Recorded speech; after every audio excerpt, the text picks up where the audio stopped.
Alright, so I am gonna go through my storyboard and chart list and all that stuff, so let's do it. So the first thing is the mocked up script. So you can see I just took like a screenshot for my mocked up script. This is like the last scene, which is so I only did a mocked up script of like the last scene because like it's the only thing I did like a storyboard of.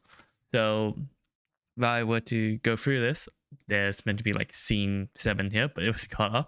As you can see here, there's the line here. Whoops. This line represents, the red line represents Ryan, while the blue line represents Ryan's friends. So I think this is how you're meant to use it. The squiggly lines pretty much refer to scenes that Ryan is not supposed to talk. So you can see it. This part is where Ryan is not supposed to talk, not supposed to talk, not supposed to talk. He talks here. Like it is his only dialogue here. I even included like, oh yeah, this is where he gets a close up, an extreme close up. Here for Ryan's friends, you can see that they pretty much have dialogue until like the very end. I even add like cowboy shots and to represent where all these shots come from. So yeah. Now the storyboard. I'm not an odd, so they're pretty bad, but they're all meant to represent the last scene. So you can see in this first panel, the tram or car. I just drew a tram drives past revealing their friends. The friend turns over, look around. Where is he? You see the footprints right here. That's Ryan, and you can see that the friend who was looking at or sticking their head out looking for their friend, looking for Ryan, it's right there. Then the friends point at him. He'll probably be blurred or like you can't probably see that he's wearing the mask, right? Because this is the last scene where he's wearing the mask.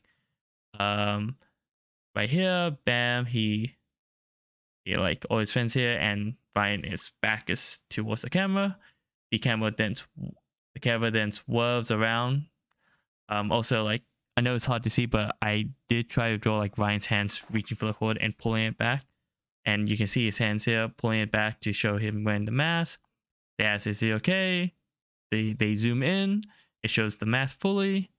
Then his like mouth behind the mask. That's all what I'm picturing, and then Ryan finally standing there by himself.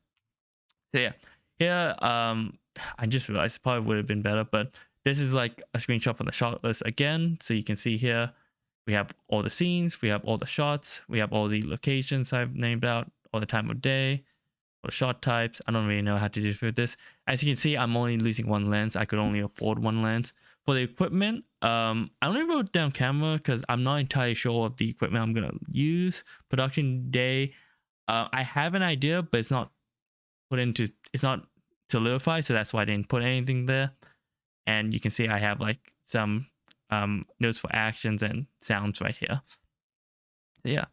Hazards, so there might be some tripping or like stable or like stepping hazards. So like I'm planning to like, because Ryan's like in a bad state, have stuff randomly on the floor. So that could be for like tripping or stepping hazards. There's also like cables. Obviously I'll plan the positioning, like I said here, to use for like barriers and stuff. Falling equipment, if I am planning to use the lighting stance, I'm also going to use stuff to scaffold or maybe use barriers. The cameraman risk, since I am doing it outside near public transport and walkways, it's essential where I place them in a pretty much safe situation. Props, I literally just the mask, the mask can have vision obstruction, so yeah, and possible breathing problems. But overall, I'm not taking too many risks. Like there's still the dark settings, but again, I'm not taking too many risks with my production. And of course, emergency services. So there's gonna be two locations: my house, which is in Melton, and out in the city. So obviously, Melton, you have the Melton Health Services, and the Bacchus Marsh and Melton, the Royal Melbourne, and the chemist for Melton and stuff like that. The budget, sorry that it's kind of hard to see. I couldn't think of any other way to do it, but you're going to be able to see the document later. But essentially, the costume, which is the mask, costs $20. I'm not really the location. I'm literally using my house at a random street in the city, so it costs nothing. Props and dressing, yeah, I guess that should have been, or whatever. Data, I have a hard drive. Cameras, I spent like $750 on a camera early on the year, so I guess I added to it.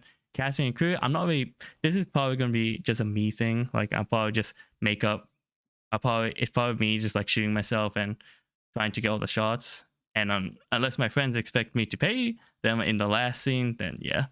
And obviously the contingency, so all of it leads up to $813.